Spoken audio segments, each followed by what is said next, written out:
They were barely old enough to tie their shoes, yet they committed some of the most horrific crimes ever, and the law decided they deserved to die. These are the most shocking cases of children sentenced to death, where innocence met the electric chair far too soon.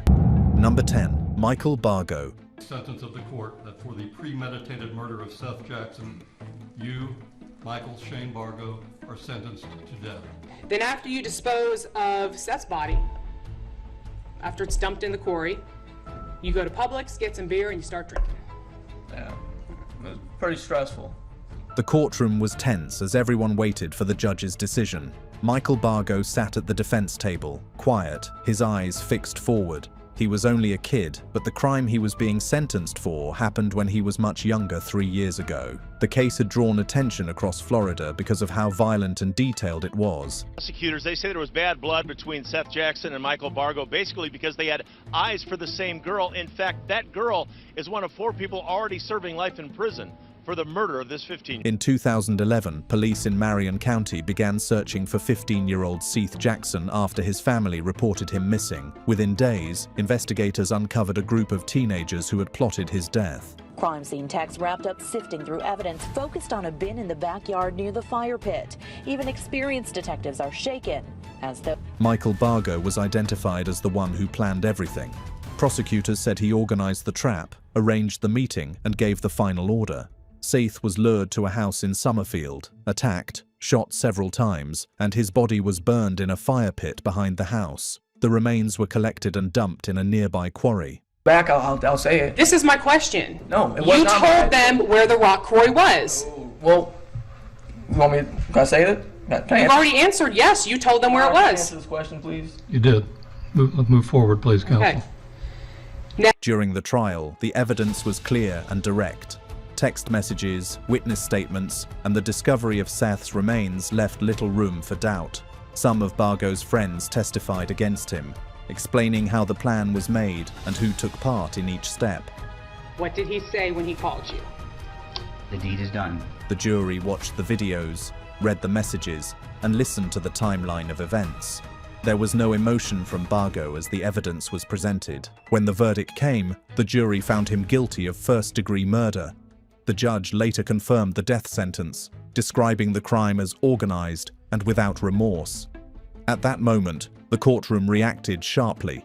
Some of Seth's relatives cried. Reporters noted how Bargo remained still, showing no expression. Yes. Brenda Franklin, is this your verdict? Yes. Taylor Pitter, is this your verdict? Yes. Evelyn Brown, is this your verdict? Yes. Michael Bargo became the youngest person on Florida's death row. His appeals have continued for years, but the sentence stands. The case remains one of the most disturbing examples of a planned teenage murder in the state's history. People still ask how someone so young could plan a killing with such precision.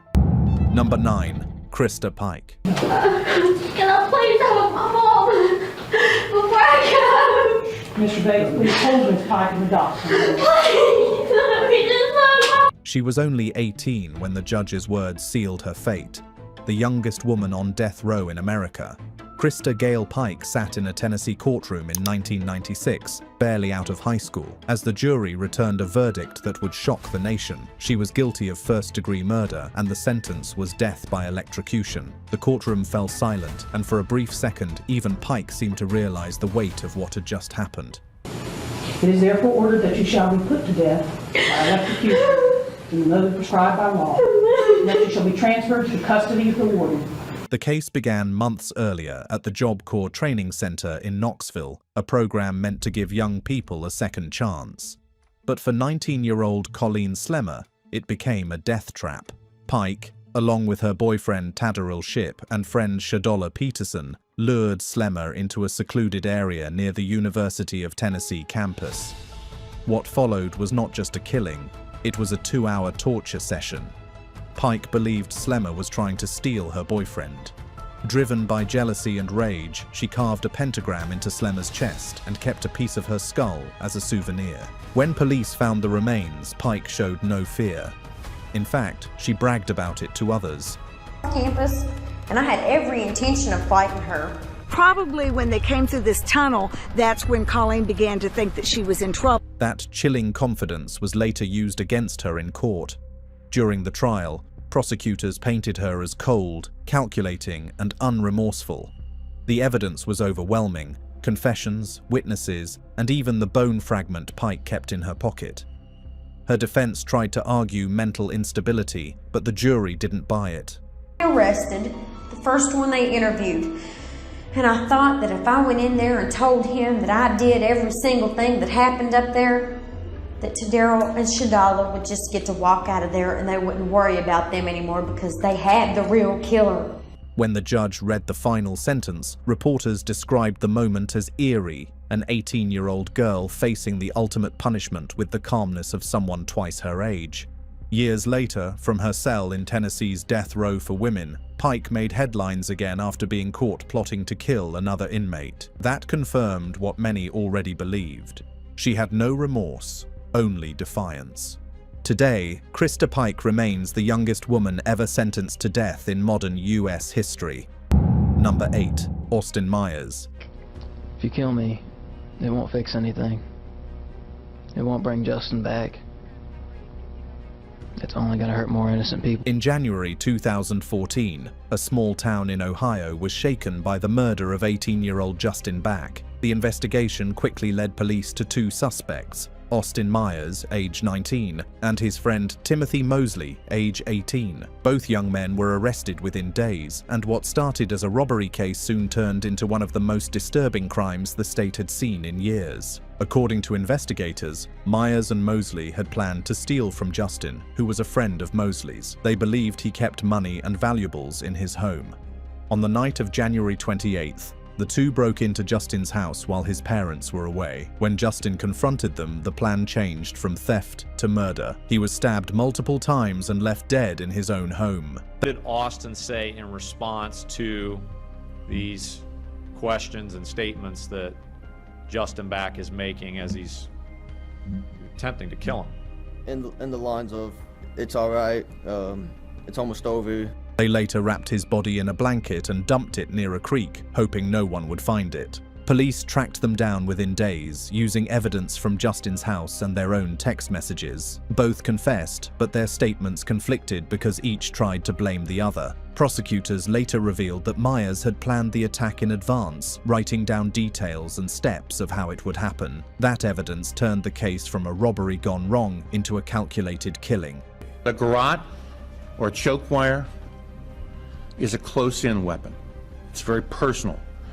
You have to surprise your victim from behind, slip it over his head, around his neck, with force. When the trial began, the courtroom was filled with both families. The prosecutors described Myers as the mastermind who pushed Mosley to commit the murder. The defense argued that Myers never held the knife and should not face the death penalty.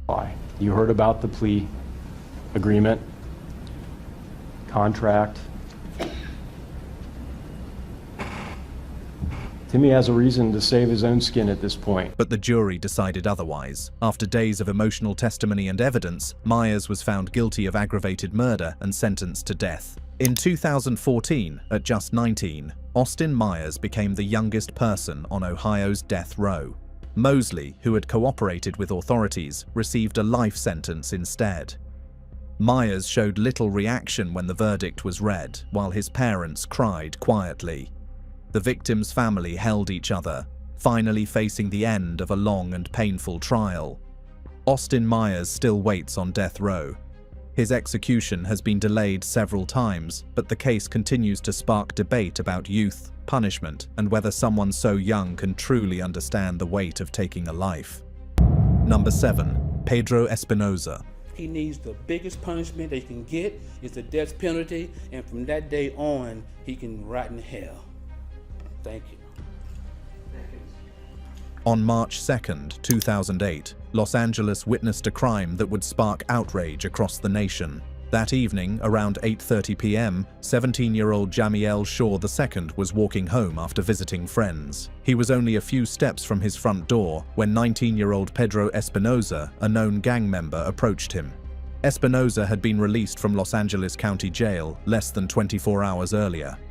Without a word, he pulled out a handgun and shot Shaw twice, once in the stomach, then in the head. The young athlete collapsed on the sidewalk, dying only meters away from home. By March 3rd, detectives were already piecing together what happened. Witnesses told police they saw a man matching Espinosa's description running from the scene. Ballistic evidence and gang ties quickly led investigators to him. Within days, Espinosa was arrested and charged with first-degree murder. What shocked the public most wasn't just the brutality of the crime, it was the timing. Espinosa had been freed the day before. Despite his violent record and gang affiliation, people demanded answers. In April 2008, Jamie L. Shaw's funeral drew crowds of mourners, community leaders, and reporters. His parents stood before cameras calling for justice. Arrested, never been suspended from school, 3-time MVP. He played football for 3 years straight, 3 times MVP, Player of the Year. Shaw had been a top football player with college scholarship offers, while Espinosa was an undocumented immigrant and a repeat offender. The case exploded into a national debate over gang violence, immigration policy, and the failure of the justice system to protect innocent lives. Years passed before the case reached trial. In November 2011, Pedro Espinosa sat in a Los Angeles courtroom, silent and expressionless. The jury watched surveillance footage, listened to witness testimony, and heard Shaw's mother cry as she recalled identifying her son's body. The defense argued Espinosa had grown up surrounded by poverty and violence, that he was a product of a broken system. But the prosecution insisted this was no act of impulse. It was execution-style murder, carried out to gain gang respect. Put to death. By May 2012, the jury reached its decision, guilty of first-degree murder with special circumstances. A month later, the judge pronounced the sentence, death. Today, more than a decade later, Pedro Espinosa remains on California's death row. His appeals move slowly through the system. Number 6, Dylan Roof. 3 hours to return with a death sentence for Dylan Roof. And according to the Associated Press, he's become the first person sentenced to die under the federal hate crime statute. Will die by a lethal injection after having killed these 9 African-American church members at Emmanuel AME Church on June 17th, 2015 here in Charleston. On June 17th, 2015, Dylan Roof walked into the Emmanuel African Methodist Episcopal Church in Charleston, South Carolina. He joined a Bible study group, sat quietly for nearly an hour, and then opened fire. When it was over, 9 people were dead. The attack shocked the nation. It wasn't just another mass shooting. It was a hate crime committed inside a place of worship. By December 2016, Roof was back in the public eye, this time in a federal courtroom. He faced 33 charges, including hate crimes and murder. As he entered the courtroom, his expression never changed. The families of the victims sat only a few feet away, waiting to hear what punishment he would receive. Roof showed no emotion, not even when the relatives of those he killed told him they forgave him. The trial moved quickly. Roof had confessed to the crime and refused to show remorse. During sentencing, prosecutors described him as calm, deliberate, and driven by racial hatred. His defense argued that he was mentally unstable, but Roof dismissed his lawyers and chose to represent himself. And you represent Mr. Mr. Roof, is that correct? That is correct, Your Honor. All right, and who else represents Mr. Roof for the record? Your Honor, for the record, Bill McGuire. Teresa Norris, Your Honor. Okay. He told the jury he had no regrets and still believed what he did was right. Those statements sealed his fate. In January 2017, the jury reached its decision after only a few hours of discussion: death. At just 22 years old, Dylan Roof became the youngest person in modern U.S. history to receive a federal death sentence for a hate crime. Today, Roof is held on federal death row in Terre Haute, Indiana. His lawyers continue to appeal, but his sentence stands. Even President Joe Biden, who has openly opposed the death penalty, refused to commute Dylan Roof's sentence. The decision showed how deeply the nation viewed the Charleston massacre as a crime beyond forgiveness or political leniency. Number 5. Aiden Fucci. He was only 14 when he killed his victim. That single fact was enough to leave a courtroom in disbelief. A child accused of stabbing his classmate more than 100 times. The defendant, Aiden Fucci, sat quietly as prosecutors described the brutality of what he had done to 13-year-old Tristan Bailey. Tristan Bailey was conscious, that she was aware, and that she was doing everything she could to fend off this attack. She suffered a painful, horrifying death from someone that she trusted. Every word cut deeper into the silence. Every detail painted the image of a boy who had crossed a line no one believed possible. By the time the evidence was laid out, there was no doubt left. Surveillance footage, the knife, and his own disturbing Snapchat posts showed intent and pride, not confusion or panic. Investigators said Fucci had planned the attack, had even spoken to friends about wanting to kill someone. The community could not comprehend how a teenager had become capable of such violence. Mr. Fucci, having entered a plea of guilty to the crime of first-degree murder, I adjudicate you guilty of the premeditated first-degree murder of Tristan Bailey. In the courtroom, Fucci's parents watched as prosecutors replayed clips of their son laughing in a patrol car after the murder. He made faces at the camera, bragged, and asked if his friends knew what he had done.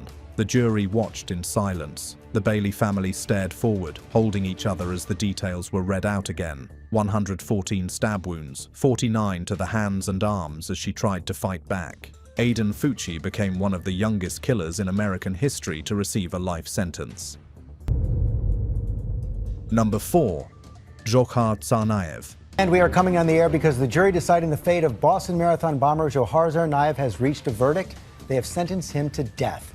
On May 15, 2015, the courtroom in Boston waited in tense silence as the jury prepared to announce its verdict. Dzhokhar Tsarnaev, just 21 years old, stood quietly beside his attorneys. He was the man responsible for the 2013 Boston Marathon bombing, an attack that killed 3 people and injured more than 260 others. When the words "death sentence" were read aloud, he showed no reaction. The judge confirmed the decision that made Tsarnaev the youngest person on federal death row in modern American history. 2 years earlier, on April 15, 2013, Tsarnaev and his older brother, Tamerlan, had planted 2 homemade bombs near the marathon's finish line. The twin blasts ripped through the crowd within seconds, turning a day of celebration into one of horror. Boston went into lockdown.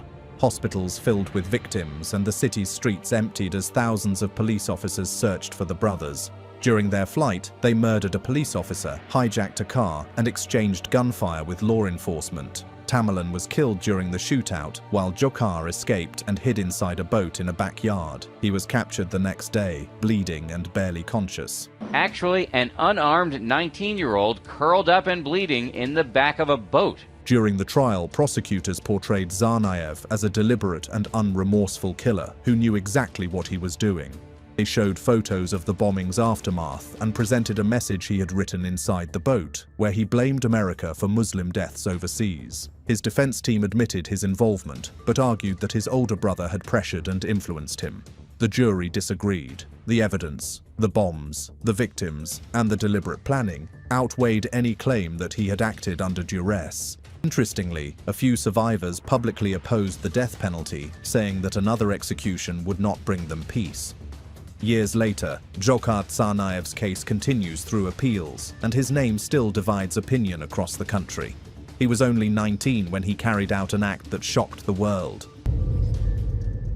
Number 3. Mackenzie Shirilla. The court, having had count 2 tried to it pursuant to waiver, finds the defendant Mackenzie Shirilla guilty of murder, to wit Davion Flanagan, in violation of Ohio Revised Code section. On July 31, 2022, a quiet Ohio suburb woke up to the sound of sirens and wreckage that didn't look like an accident. A mangled Toyota Camry was wrapped around a brick wall in Strongsville. Inside were 3 teenagers. 2 were dead. 1, 19-year-old Mackenzie Shirilla, was alive. Could you please be careful taking this one off so it doesn't break the bracelet, please? You got it. You got it. Handcuffs replaced jewelry as Shirilla was ultimately tried, convicted. That morning began as another tragic car crash, but months later, it would become one of the most chilling murder cases the state had ever seen. In August 2023, the courtroom in Medina County fell into complete silence as Shirilla stood before the judge to hear her fate. Her face was pale, her hands trembled slightly, but her expression remained distant. Judge Nancy Margaret Russo's words cut through the air with finality: life in prison for the deliberate murders of her boyfriend, 20-year-old Dominic Russo, and his friend, 19-year-old Davion Flanagan. 20-year-old Dominic Russo and friend 19-year-old Davion Flanagan. No chance of parole for 15 years. The courtroom didn't erupt. It just sat there, stunned. The case had shocked even seasoned prosecutors. Footage from a nearby business showed Sharilla's car accelerating straight into the brick wall at over 100 miles per hour. No signs of braking, no attempts to turn. Data from the car's black box confirmed it. She had floored the accelerator until the final second.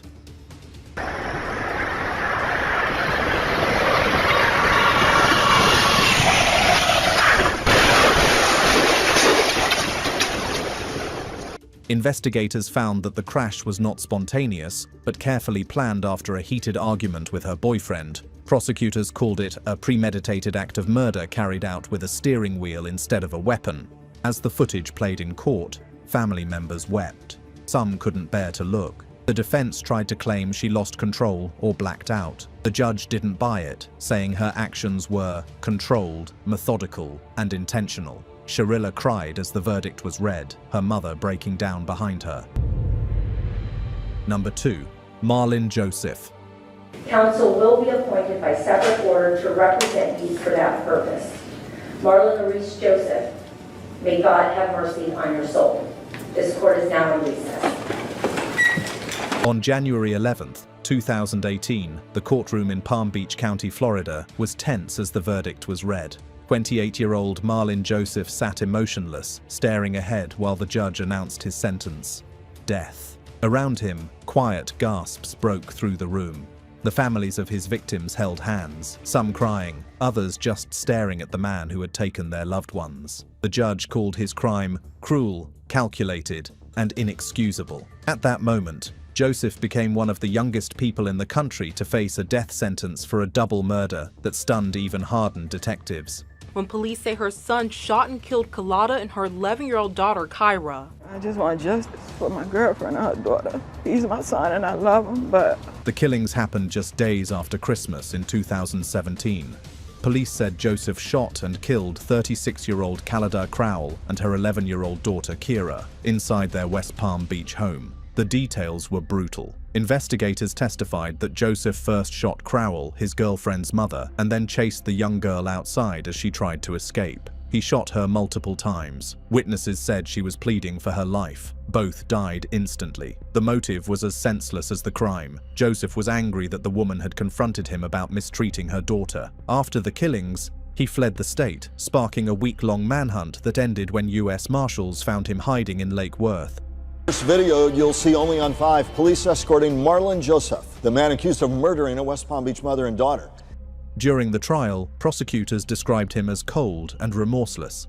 They said he planned the attack, reloaded his gun, and left no doubt about his intent to kill. The jury took less than 2 hours to convict him of 2 counts of first-degree murder. When the death sentence was announced, one juror later said there was no other choice. In court, Crowell's family members spoke through tears, calling the murders pure evil. Joseph remained still, showing no emotion as the judge read his final words: "For your crimes, you are sentenced to death." Outside, reporters asked whether justice had truly been served. Number 1. Alec McKinney and Devon Erickson. When Mr. Buckler, do you think that would be? On June 25th, 2021, a courtroom in Douglas County, Colorado, fell completely silent as the judge prepared to deliver a sentence that would close one of the state's darkest school shooting cases. Alec McKinney, then just 18, sat beside his co-defendant Devon Erickson, both wearing prison uniforms, both emotionless. When the judge spoke, his words landed heavily. Devon Erickson was sentenced to life in prison without parole, while McKinney, who had been only 16 at the time of the shooting, received life with the possibility of parole after 40 years. The courtroom reaction was tense. Families of the victims broke down in tears, some quietly shaking their heads. The crime dated back to May 7, 2019, when two teenagers walked into STEM School Highlands Ranch armed with handguns and opened fire on their classmates.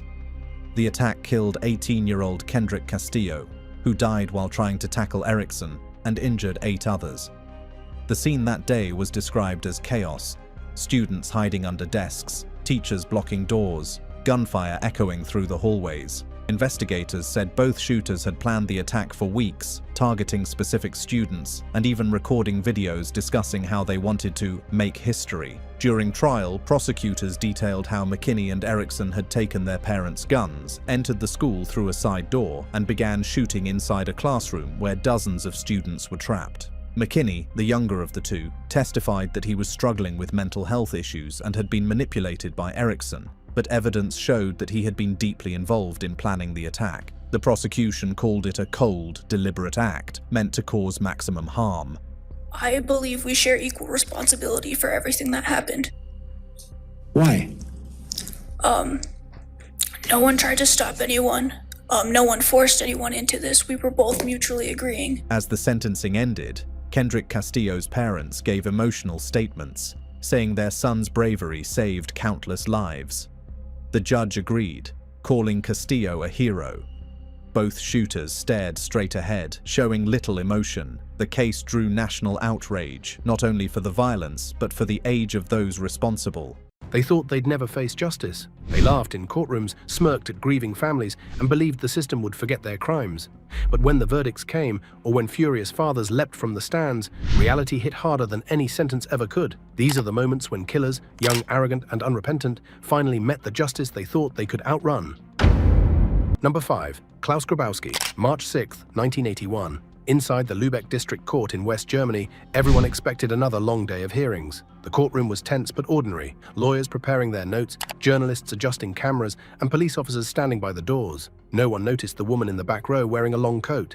Her name was Marianne Bachmeier, and hidden inside that coat was a loaded pistol. She was not there as a spectator. She was there as a mother, one whose 7-year-old daughter, Anna, had been brutally murdered. The person on trial that day, Klaus Grabowski, was the killer. He sat calmly just a few meters away from her, his face cold and without remorse. For Marianne, it was unbearable. 10 months earlier, her life had been destroyed. On May 5, 1980, after a small argument at home, Anna had left for school but never arrived. That afternoon, police began searching. By evening, her small body was found in a box near a canal. The man responsible, Grabowski, was quickly arrested. Grabowski was no stranger to crime. He was a pedophile with a long record of abusing children. He had served time in prison, been chemically castrated, and later reversed the procedure through hormone treatment. Authorities knew his history, yet he had been allowed to live freely. When Marianne learned this, her grief turned into deep anger, not just at Grabowski, but at the justice system that had failed to protect her child. By the time his trial began in early 1981, Marianne had spent months reliving the horror through police reports and press coverage. She attended the hearings,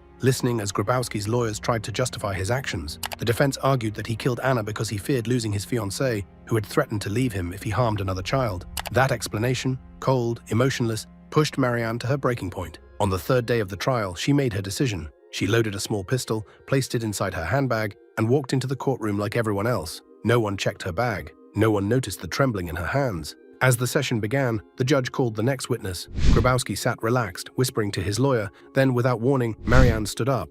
She reached into her coat, pulled out the pistol, and aimed it directly at Grabowski. 7 gunshots shattered the silence. 6 bullets struck him in the back and neck. He collapsed instantly, dead before he could turn around. The courtroom erupted into chaos. People screamed, some dove to the floor, and the judge shouted for order. Lawyers and officers rushed to restrain her, but Marianne did not resist. She calmly placed the gun down and said quietly, "Now he can't do it again." That single moment shocked the entire nation. Cameras outside the courthouse captured the aftermath, and within hours, the story spread across Germany and beyond. Some called her a murderer, others called her a hero. For many parents, she represented a mother's final cry for justice when the law had failed. Marianne was arrested immediately and later charged with murder and illegal possession of a firearm. During her trial in 1983, her defense team argued that she had acted in a temporary emotional breakdown caused by unbearable grief. Psychologists testified that her mind was overwhelmed by trauma, that she could not think rationally at the time. The court eventually agreed in part. They ruled that Marianne's act was not premeditated murder, but manslaughter.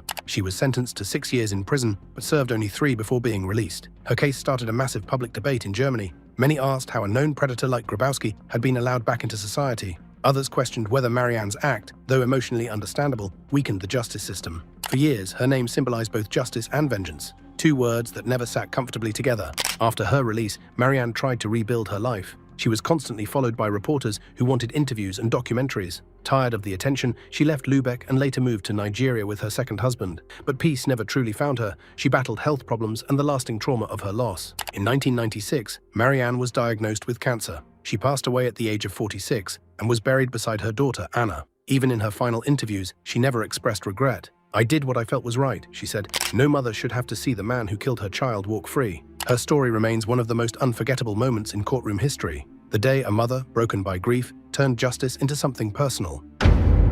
Number 4. Siale Angelou.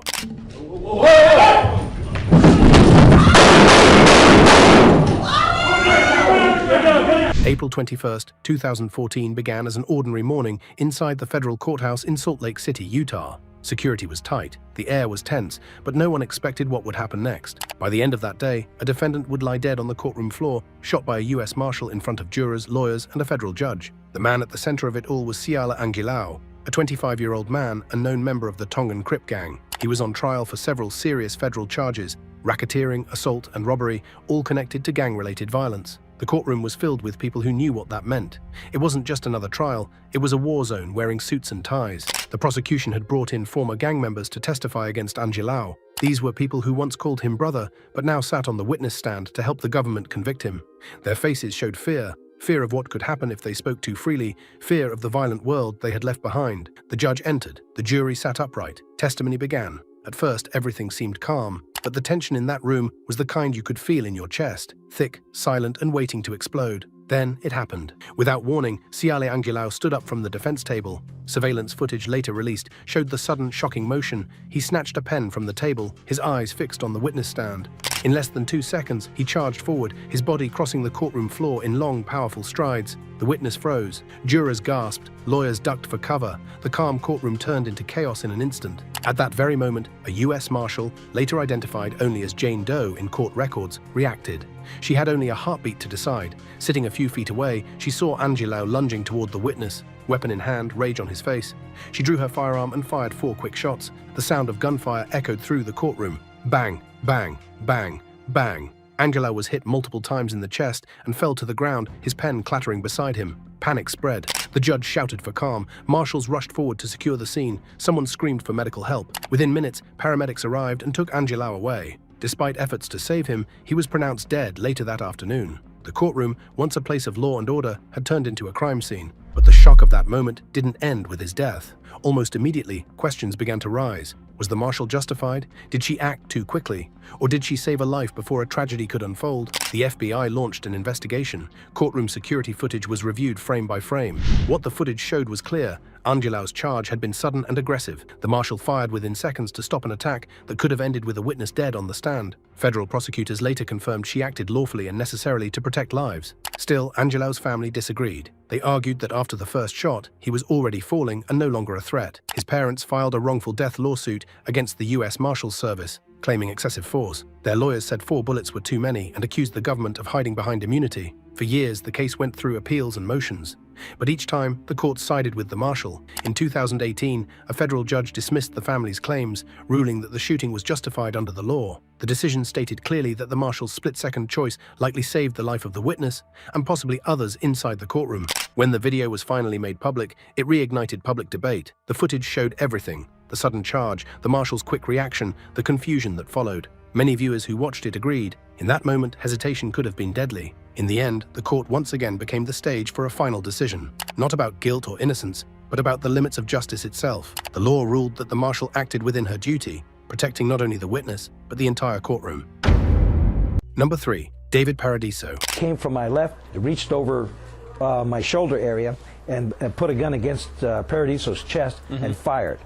On January 24, 2007, inside a California courtroom, justice was supposed to take its steady, careful course. The judge was ready, the lawyers were prepared, and the families of both the victim and the accused waited quietly, hoping for closure. But within minutes, that same courtroom would turn into a scene of terror, confusion, and blood. By the end of it all, the man on trial, David Paradiso, would lie dead on the floor, leaving behind one of the most shocking courtroom moments in California's history. David Paradiso was not just another defendant. He was a 29-year-old man accused of brutally murdering his girlfriend, 26-year-old Sarah Jones. The case had drawn public attention across Stanislaus County. To the community, Paradiso was known as unstable, short-tempered, and unpredictable. Some described him as a man spiraling out of control, unable to accept rejection. The prosecution painted him as violent and jealous, while his defense claimed he was mentally unstable and in need of help rather than punishment. As the trial unfolded, tensions inside the courtroom ran high. Family members of both sides sat just feet apart, holding on to every word. Witnesses recounted the night Sarah was killed, how neighbors heard screaming, how her body was found, and how all evidence pointed to Paradiso. He sat quietly most days, his face unreadable, occasionally leaning over to whisper to his attorney. But there was something in his eyes, something that made deputies uneasy. They were right to be worried. Before the chaos of that January morning, Paradiso's own family had allegedly warned court officers that they feared he had hidden a weapon. They knew his state of mind and begged deputies to double-check him. Yet somehow, despite all the metal detectors and searches, he walked into that courtroom with a small, sharp blade hidden in his clothing. It happened so fast that no one could react in time. During a short recess, when everyone expected a brief pause in the proceedings, Paradiso suddenly stood up. He didn't shout or argue, he simply moved. In one terrifying moment, he bolted toward Judge Cinda Fox, slipping behind her before anyone understood what was happening. Gasps filled the room as the blade flashed. The judge screamed as he lunged at her, slashing wildly in an attempt to take her hostage. Or worse. For several long seconds, chaos ruled. Lawyers dove for cover, clerks screamed, and bailiffs rushed forward, trying to pull Paradiso away. Judge Fox was struck in the arm, bleeding but conscious. Her composure, even in that moment, was remarkable. She shouted for order, for calm, even as she was dragged from the bench and rushed to safety. The courtroom floor was stained with blood, papers scattered, and the audience frozen in shock. Then came the shot that ended it all. Detective Eric Bradley, who had been assigned to courtroom security that day, saw Paradiso raise his weapon again. In that split second, Bradley fired his service pistol. The sound of the gun echoed through the courthouse like a thunderclap. Paradiso fell to the ground instantly, fatally wounded. The room went silent, except for the sound of panicked breathing and distant sirens closing in. Judge Fox was rushed to a nearby hospital. Her wounds were serious, but not life-threatening. She later told reporters she was grateful to be alive and thankful to the detective who had acted without hesitation. She said she never imagined justice could come under attack in her own courtroom, a place meant to protect it. In the days that followed, questions flooded the courthouse. How had a man on trial for murder managed to smuggle in a weapon? Why were warnings from his family ignored? Security protocols were torn apart and rebuilt. Investigations were launched, and court officers were retrained. The shooting was not just a tragedy, it was a wake-up call. For the families involved, it was an ending no one had wished for, but one that carried its own strange sense of justice. Paradiso's rampage had been stopped before he could hurt anyone else. The system he tried to destroy had, in the end, defended itself. Number 2. Peyton S. Gendron. My sister Catherine Ashley was a great person. Cat didn't hurt anybody. That ain't fair to say.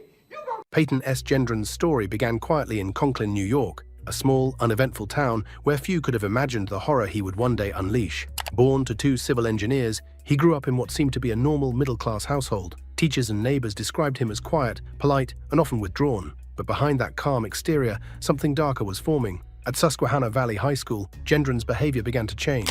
He started isolating himself and spending long hours online. During the COVID-19 pandemic, he stood out by wearing a full hazmat suit to class, an act that drew confused looks but no serious intervention. Then in June 2021, when he was just 17, he submitted an online school assignment that shocked his teachers. He wrote about wanting to commit a murder-suicide after retirement. Police were called, and Gendron was taken in for a psychiatric evaluation. He stayed only a day before being released. Authorities believed he posed no immediate danger. They were wrong. After high school, Gendron enrolled at SUNY Broome Community College, studying engineering science.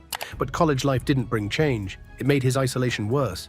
He withdrew deeper into online spaces filled with hate speech and extremist ideologies. On forums and chat groups, he absorbed white supremacist propaganda and the Great Replacement conspiracy theory, which falsely claims that non-white populations are being used to replace white people. Slowly, his thoughts twisted from confusion to obsession and from obsession to violence. By late 2021, Gendron had already decided what he wanted to do. He would attack a black community. He began to study previous hate crimes, including the Christchurch mosque shootings in New Zealand, which he called his inspiration. He researched weapons, tactical gear, and locations. Over several months, he made multiple trips to Buffalo, New York, more than 200 miles away, to scout neighborhoods. He finally chose Tops Friendly Markets, a supermarket in the city's east side, known for its mostly black clientele. He had found his target. On May 14, 2022, Gendron put his plan into action. Around 2:30 p.m., he pulled into the Tops supermarket parking lot, wearing body armor, a military-style helmet, and a camera mounted to livestream his attack on Twitch. He carried a modified Bushmaster XM15 rifle, a shotgun, and a hunting rifle. The live stream began seconds before he opened fire on 4 people in the parking lot. 3 were killed instantly. Then he moved inside. Customers screamed and dove for cover as he fired again and again. Among the victims was Aaron Salter Jr., a retired Buffalo police officer working as a security guard. Salter tried to stop him, firing a shot that hit Gendron's armor but failed to penetrate.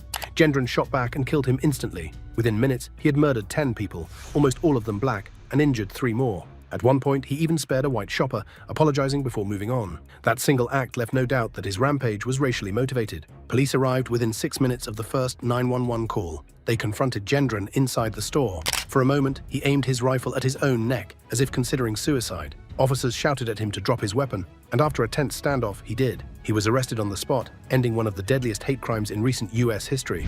In the days that followed, investigators uncovered a 180-page manifesto Gendron had posted online just before the attack. It was filled with racist hate, plans, and calculations about how to maximize casualties. He admitted that he had chosen Buffalo specifically because of its black population density. He wrote that he wanted to inspire others to follow his path. The nation was horrified. On May 19, 2022, prosecutors charged him with first-degree murder. Initially, he pleaded not guilty, but as the evidence piled up, his videos, his writings, his online traces, he changed his plea. On November 28, 2022, Peyton Gendron pleaded guilty to all state charges, 10 counts of murder, domestic terrorism motivated by hate, and attempted murder. His plea ensured 11 life sentences without the possibility of parole. The sentencing came on February 15, 2023, at the Erie County Supreme Court in Buffalo. The atmosphere was heavy with grief and anger. Families of the victims stood up one by one to deliver their impact statements. They spoke of lost parents, grandparents, and children, of empty chairs at dinner tables. Then suddenly, the tension in the room snapped. A man, believed to be a victim's relative, lunged toward Gendron. Court officers rushed in, tackling him to the ground. The room broke into chaos before calm was restored. It was a raw moment, proof of the unbearable pain Gendron had caused. When order returned, Gendron finally spoke. In a trembling voice, he said he was sorry, that he did not want to inspire more violence. But his words carried no comfort. The judge called his acts pure evil and sentenced him to life without parole. Justice, though slow, had spoken clearly. Outside the courtroom, Buffalo's East Side mourned together. Vigils lit the streets. Flowers and handwritten notes covered the supermarket fence. Among the victims were a church deacon, a mother of 9, and Aaron Salter Jr., the man who had tried to stop the killer. Even now, federal hate crime charges remain pending against Gendron, which could bring the death penalty. But for Buffalo, the state sentence was already a symbol of justice served, a message that hate would never be stronger than community. Number 1. Victor Nathaniel Rivas. 5 family members of a murdered teenager accused of attacking the man on trial for it right in the middle of a Bexar County courtroom. On May 16, 2022, the peace of a quiet neighborhood on San Antonio's west side shattered with the echo of gunfire. When the chaos cleared, 15-year-old Ethan Soto lay dead, another young life lost to senseless violence. At first glance, it looked like one more tragic shooting in a city already familiar with heartbreak, but this was no random act. Police investigators soon discovered that the entire tragedy had begun over something disturbingly small, a dispute about stolen THC cartridges. What should have been a teenage argument escalated into a deadly setup. At the center of it all was another teenager, 16-year-old Victor Nathaniel Rivas. Within days, he was arrested and charged with murder. The story gripped the community. Parents were terrified, neighbors heartbroken, and local media stunned by the brutality behind such young faces. This wasn't just another case. It was a portrait of how easily youthful anger and pride can turn fatal. But no one could predict that the real eruption would come much later, not on the streets, but inside a courtroom. Fast forward to October 2023. Rivas, now 18, sat before a Bexar County judge for a preliminary hearing. The courtroom was packed with members of both families. The air was tense, thick with grief and quiet fury. On one side sat Soto's relatives, faces heavy with pain and disbelief. On the other sat Rivas, the accused killer trying to maintain composure under the public gaze. Then came the moment that changed everything. According to deputies and witnesses, Rivas made a small hand gesture. Something quick, something mocking, perhaps even careless. But for Soto's grieving family, it was unbearable. In a split second, months of bottled-up rage burst loose. The video that followed, now infamous online, showed the chaos unfold. Soto's relatives leapt over the courtroom partition. They charged straight at Rivas, fists flying, fury boiling over in front of the cameras. Bailiffs rushed in, shouting for order, trying to restrain the attackers as the judge called for calm. For several seconds, the courtroom descended into a blur of noise, movement, and emotion. It was raw, violent, and painfully human, grief made visible. When the dust settled, order was restored, but not without consequence. 4 of the attackers, 2 adults and 2 juveniles, were arrested and charged with assault and disrupting court proceedings. What had started as a hearing for justice had momentarily turned into another crime scene. To understand that explosion of rage, you have to revisit the heart of the case. Prosecutors revealed that Soto's murder wasn't an accident or an impulsive act. They said it was a setup, a calculated ambush meant to punish him for the stolen cartridges. The story painted a haunting picture: children plotting against children, digital messages turning into death traps, and families destroyed by decisions that could never be undone. The tragedy raised hard questions about safety inside courtrooms. Should victims' families and defendants ever sit so close? Many courtrooms are divided only by low barriers, a design that assumes composure in moments where composure is nearly impossible. The San Antonio incident forced local officials to rethink that fragile balance between openness and protection. In the end, Victor Nathaniel Rivas faced the justice system he had tried to provoke. After months of legal proceedings, he accepted a plea deal. The court sentenced him to a lengthy prison term for the murder of Ethan Soto, but for Soto's family, no sentence could restore what was lost. The courtroom silence that followed the final verdict was heavy, the kind of silence that comes only when words, tears, and rage have all been spent.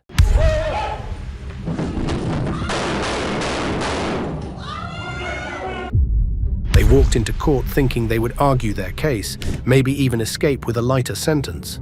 But what happened next shocked everyone. These so-called killer kids didn't just face the judge, they faced instant, unexpected justice right there in the courtroom.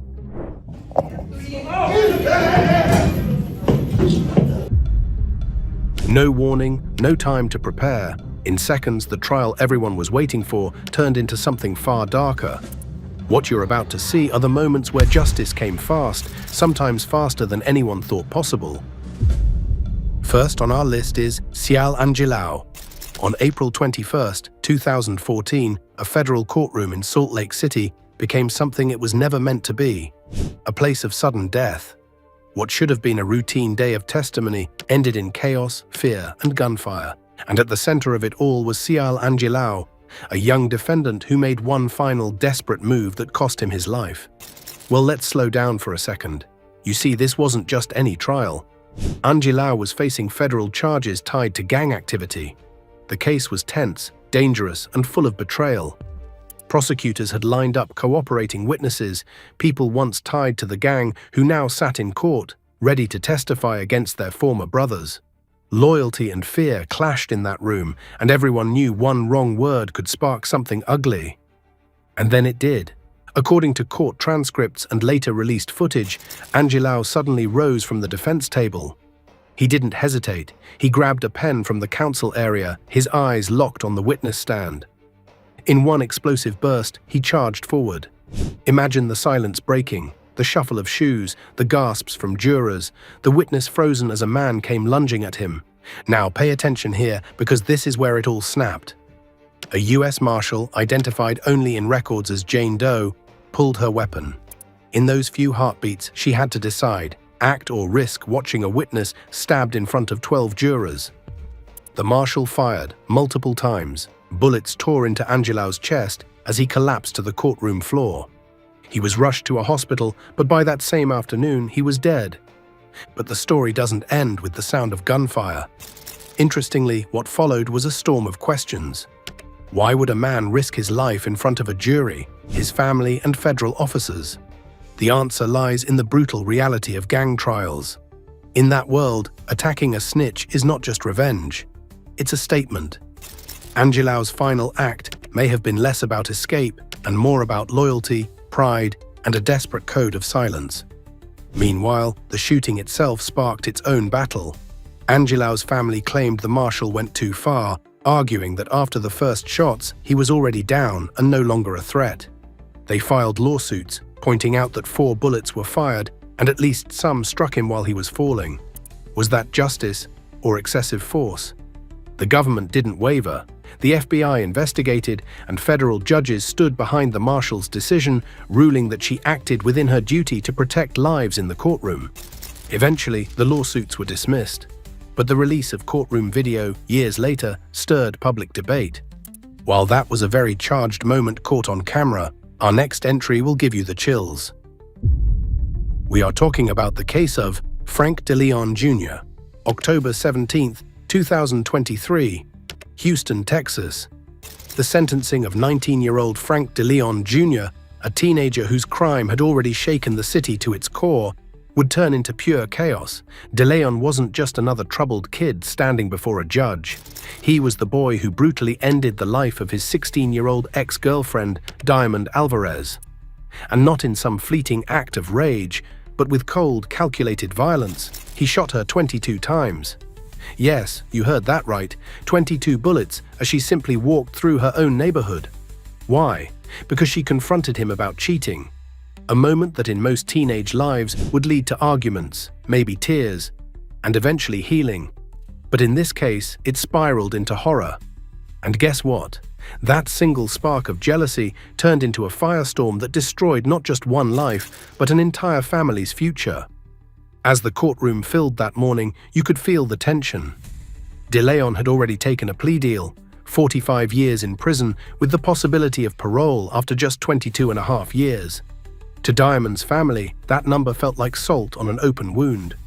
Their daughter's life was permanently stolen, and yet her killer might one day breathe free air again. Imagine sitting there, hearing the math of the law weigh more than the finality of death. Then came the moment everyone was waiting for, the victim impact statements. This is where grief often finds its voice, where pain spills into words aimed straight at the one responsible. Diamond's mother, Ana Machado, stood before DeLeon. Her voice trembled, but her words cut deep. She called him a monster. And little did the courtroom know that one word was about to unleash something uncontrollable. Chaos lasted several minutes, and it all happened shortly after the victim's mother gave her impact statement where she called Frank DeLeon Jr. a monster. Out of nowhere, Diamond's uncle snapped. Overcome with rage, he lunged across the courtroom, fists flying, aiming straight at DeLeon. Instantly, what was once a solemn sentencing turned in seconds into a raw brawl. Court officers scrambled, families clashed, and even DeLeon's own mother jumped in, desperately shielding her son from the blows. The room became chaotic. And if that wasn't enough, you won't believe this. Amid all the shouting, the swinging, and the panic, another inmate managed to slip free from custody. For a few moments, it felt less like a courtroom and more like a scene ripped straight from a crime drama as it became a free-for-all fight. Wrong of me. That was wrong of us because we're not monsters. But it's so much hate. But when the dust settled, one truth remained. Nothing, no sentence, no parole timeline, no words from the bench, could give Alvarez's family the closure they needed. To them, real justice would never be measured in years behind bars. It would be measured in knowing that Frank DeLeon would never again have the chance to walk outside, never again have the luxury of freedom. But nothing could take the pain away from the family, even though they later expressed regret for fighting in the court. What makes this case so haunting isn't just the murder itself, it's the eruption of grief that followed. Grief so powerful, it tore through the walls of order the courtroom was built to uphold. It was a painful reminder that the law may deal in numbers, but families deal in wounds that never heal. Even more shocking is the incident involving Victor Nathaniel Rivas. On May 16, 2022, the calm of a West Side San Antonio neighborhood was broken by gunfire. A 15-year-old boy, Ethan Soto, was shot and killed. Now here's the thing, this wasn't some random act of violence. Investigators later said it all started over stolen THC cartridges. What should have been a teenage argument spiraled into a deadly ambush. And at the center of it all was another teen, 16-year-old Victor Nathaniel Rivas, who would soon be facing a murder charge. But hold on, this was only the beginning. What followed wasn't just a murder case, it became a community's nightmare, a family's heartbreak, and eventually a courtroom drama so shocking that it made national headlines. Fast forward to October 2023. Rivas, now 18, sat in a Bexar County courtroom for a preliminary hearing. The air was heavy, everyone on edge. Families packed the gallery, waiting for justice or maybe just answers. And then, guess what? Something happened that no one expected. According to deputies and footage later shared online, Rivas made a gesture towards Soto's grieving family. Whether it was careless or meant as provocation, little did he know it would ignite the room like a spark to dry kindling. In an instant, Soto's relatives leapt over the courtroom partition. They charged straight at Rivas, fists flying, rage spilling out after months of grief. The defendant was pummeled right there in front of the judge, the jury box, the cameras. Bailiffs scrambled, pulling people apart, shouting for order. Within minutes, 4 of the attackers, 2 adults and 2 juveniles, were under arrest, facing their own charges, assault and disrupting court proceedings. To understand the eruption, you have to look back at the case's roots. Prosecutors later explained that Soto's death wasn't just a heat-of-the-moment fight. It was an ambush. They said Soto was lured, set up, and executed in retaliation for that alleged theft. The details were chilling. Teenagers pulled into violence over something as small as drug cartridges. And that's where it stung most. A child dead, another child accused, and an entire community demanding justice. But there's more beneath the surface. Courtroom violence like this exposes serious cracks in the system. Sure, bailiffs reacted quickly. But think about it. The design of many courtrooms leaves victims' families separated from defendants by nothing more than a waist-high partition. In moments of emotional outburst, that barrier is almost meaningless. In the end, Rivas did not escape justice. He later took a plea deal and was sentenced to a long prison term for Soto's murder.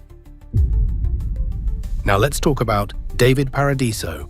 On January 24, 2007, inside a California courtroom, everything was supposed to follow the script. Legal arguments, testimony, maybe a few objections here and there. But what happened that day? Well, it turned into chaos, bloodshed, and shock in front of a stunned audience of family members, lawyers, and even the judge herself. And guess what? It ended with the accused lad himself lying dead on the floor. Now here's the thing. This wasn't just any defendant. His name was David Paradiso, a young man already on trial for the brutal killing of his girlfriend. His case had gripped the community of Stanislaus County, California, not just because of the crime itself, but because of who he was. People whispered about him. Volatile, unpredictable, dangerous. Some even said he was like a ticking time bomb. Little did they know that Courtroom was where he'd finally explode. But hold on. How does a man already staring down a possible life sentence decide to gamble it all in front of a judge and jury? To understand, you have to look at the sheer desperation that seemed to drive him. This wasn't just a trial for Paradiso, it was his last stand. So picture this, a quiet break during the trial, everyone expecting just a routine pause. Suddenly, Paradiso bolts up from the witness stand. And you won't believe this. He wasn't charging at the prosecutor or even the bailiffs. No, he lunged straight for Judge Cinder Fox, slipping behind her with what appeared to be a hidden blade. Now here's where it gets chilling. His family later revealed they had warned deputies beforehand, fearing he had managed to hide a weapon. Yet somehow, despite all the checks, he walked right into that courtroom armed. And in that moment, he aimed his rage at the very symbol of justice itself. Imagine the scene. Attorneys diving for cover, clerks screaming, panic ripping through the room. Judge Fox herself was struck, wounded, bleeding, before being rushed out on a stretcher. Even then, she managed to tell reporters she was okay, but the courtroom would never be the same. And then came the turning point. As Paradiso raised his weapon, chaos closing in around him, a police detective named Eric Bradley didn't hesitate. He drew his gun and fired. Shots cracked through the courtroom walls, echoing like thunder. In an instant, Paradiso collapsed. Just like that, the trial was over, not with a verdict, but with death. But hold on, this wasn't just the end of one man. This was a system-shaking moment. How did a defendant sneak a weapon past security? How close had justice come to being derailed entirely? Officials scrambled, launching investigations and locking down the courthouse. Everyone wanted answers, and the story spread like wildfire. Was it a massive security failure? A desperate man's last violent act? Or maybe both? One thing was clear. Paradiso didn't just face judgment in that courtroom. He tried to seize it for himself, and in doing so, sealed his own fate. Now check out the case of Lindy Lamont Jones Jr., July 14, 2022. Orangeburg County, South Carolina. In a courtroom filled with grief-stricken family members, it was evident that the air was tense. On the other side of the court were stern-faced lawyers. And right at the center, a teenager already labeled a killer. Now here's the thing. Within moments, heartbreak turned into fury, and law itself seemed to collapse. The case was about 18-year-old Willie Antoine Fields, whose life was stolen back in 2019. His body was discovered dumped on a lonely country road, riddled with bullets. The investigation pointed to a name, Lindy Lamont Jones Jr., who was just 19 years old at the time. Prosecutors wasted no time calling him exactly what he was, a killer kid. His crime was ending a young life over nothing more than a petty dispute. And guess what? To avoid a long trial, Jones struck a deal. 35 years behind bars. For most people, that would sound like a long time, but for Willie's family, no sentence could ever feel like justice. As the courtroom fell into silence, Willie's mother stood up to speak. Her words trembled, soaked in grief, each sentence tearing open the wound of losing a child. People listened, and the air itself grew heavy, like the room couldn't hold so much sorrow. But grief doesn't just sit quietly. Sometimes it explodes, and that's exactly what happened next. Little did they know, Willie's father, Willie Clay Fields, had reached his breaking point. In one sudden moment, his sorrow boiled over into rage. He lunged forward, crossing the courtroom with a fury no one saw coming. His fists found the shackled face of his son's killer, and the blow landed hard on Jones's head. For a split second, time froze. Then chaos erupted. Bailiffs rushed in. The judge slammed his gavel. Screams echoed against the wooden walls. In that moment, the courtroom, a place built on order and control, turned into a storm of raw human grief. And here's the shocking twist. That outburst didn't just end with punches. It led to charges of its own. Yes, the father, the man who had already lost his son, now faced contempt of court. The system he turned to for justice turned right back on him. But the story stretches further. The conviction of Jones wasn't just about one young man pulling a trigger. His brother, too, was dragged into the mess, accused of helping to cover up the crime. Violence, as this case proved, rarely stops with one act. It ripples outward, pulling in families, friends, even entire communities. Now here's what lingers. Jones will grow old behind prison walls. That's certain. But the image that will haunt people isn't his sentencing. It's the moment a grieving father shattered a courtroom's order to show the world that some wounds cannot be silenced, no matter how many gavels slam. Up next is Peyton Gendron. For this story, we fast forward to February 15th, 2023, to a courtroom in Buffalo, New York. The spotlight was on an 18-year-old, Peyton Gendron. To many, he wasn't just another defendant. He was the supermarket mass shooter, the teenager who turned an ordinary day of grocery shopping into a nightmare of bullets and blood. This wasn't just another trial. No, this felt like Judgment Day. Now here's the thing, sitting only a few feet away were the families of his victims, 10 innocent black lives taken in cold blood. This was their first real chance to stare him down, to let their voices cut through the silence that had haunted them since the attack. Imagine the weight in that room. The air was so heavy with grief and anger, you could almost touch it. One by one, relatives stood, their voices trembling, their words sharp with pain. Gendron, pale and shaking, just stood there. He didn't fight back. He didn't argue. He barely even blinked. And then, guess what? Everything snapped. One relative, his fury boiling over, lunged straight across the courtroom toward the teenager. But hold on, before he could reach him, guards rushed in, tackling the man to the ground. The room erupted in screams, shouts, and tears.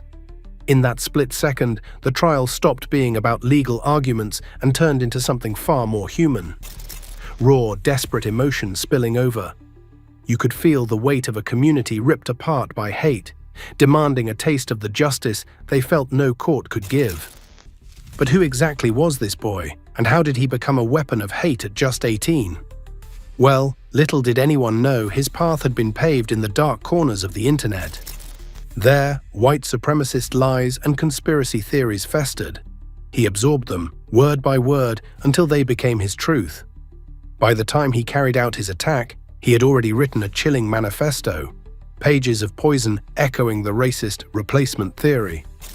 And here's what made it even more terrifying. Gendron armed himself with an assault rifle, set up a live stream, and decided to broadcast his massacre to the world like it was some kind of twisted show. His victims were grandmothers, fathers, daughters, sons, ordinary people who had walked into a supermarket thinking only about dinner, not death. When the trial reached its climax, Gendron tried to apologize. But it wasn't the kind of apology you'd expect. It was flat, cold, mechanical, like he was reading a script. Families cried out. It was as if every word he spoke only made the wound deeper. The judge didn't hesitate. The sentence was life in prison without the possibility of parole, the harshest penalty under state law. But it didn't end there. Federal prosecutors stepped in, pushing for the death penalty. And here's why that matters. Under Attorney General Merrick Garland's approval, Gendron became one of the first defendants in years to face that ultimate punishment for domestic terrorism. That sent a clear message that this wasn't just a local tragedy. It was an act of terror against the nation. Now let's circle back to that moment when the victim's relative tried to attack him in court. That scene revealed something powerful, something the justice system struggles to answer. Because the truth is, no law, no sentence, no prison cell can ever balance the scale after such a hate-fueled massacre. That lunge wasn't just about rage, it was about a father, a brother, a son trying to do what no courtroom could, make the killer feel the same pain he had unleashed. This leads us to the Brisbane Supreme Court stabbing. March 31st, 2025, in a Brisbane Supreme Court, a teenage offender entered for his sentencing when a sudden movement from the public gallery shattered the stillness. A 22-year-old man, the brother of the victim, rose to his feet. In one swift motion, he snatched a pen from a solicitor's desk and lunged at the teen. Guess what? That ordinary pen, something you'd never look at twice, became a weapon in an instant. The teenager suffered a small injury to his back, but what followed was pure chaos. Family members screamed, some collapsed to the ground in anguish, and court security rushed to restrain the attacker. Police stormed in, wrestling him away as the judge called a halt to the hearing. The scene could have been lifted straight from a courtroom drama, except this was no film set. This was real life, raw and uncontrolled. But hold on, the story doesn't stop there. The young man who attacked was quickly charged with assault, occasioning bodily harm while armed and making threats. He was remanded to face his own court appearance. Imagine that. One family already torn apart by a stabbing, now watching another brother stand accused, this time for an act committed in the name of grief. Little did they know, their search for justice would only grow more complicated. To truly understand the explosion of emotion that day, we need to step back. The teenage defendant had already pleaded guilty to fatally stabbing 19-year-old Abdullahi Ahmed Iyao in May 2024 at Acacia Ridge. The attack was brutal, leaving Iyao with multiple stab wounds that eventually claimed his life in hospital. For nearly a year, his family carried that unbearable weight. Each court date, each delay, was like turning the knife again. By the time sentencing came, emotions were a ticking time bomb. You see, sentencing is supposed to be calm and controlled. Judges weigh evidence, lawyers argue, families read out victim impact statements. But let's not forget, courtrooms are filled with human beings. When grief sits in the front row, staring at the person who ended their loved one's life, that thin line between order and rage can snap in a heartbeat. And that's exactly what happened in Brisbane. Meanwhile, the teenage offender still faced his own punishment. A lengthy prison sentence for the murder itself. 2 young men, 2 separate acts, both now entangled in the machinery of the justice system. The details of the original crime only deepen the tragedy. The weapon used on that fatal night was a hunting knife, a weapon far deadlier than the pen later wielded in court. Iyao's death came weeks after the stabbing, due to complications including sepsis. And while the teenage killer had no prior criminal history, the court considered both his youth and the brutal nature of the crime before handing down his sentence. These cold legal facts may explain the judge's decision, but they do little to soothe the grieving family.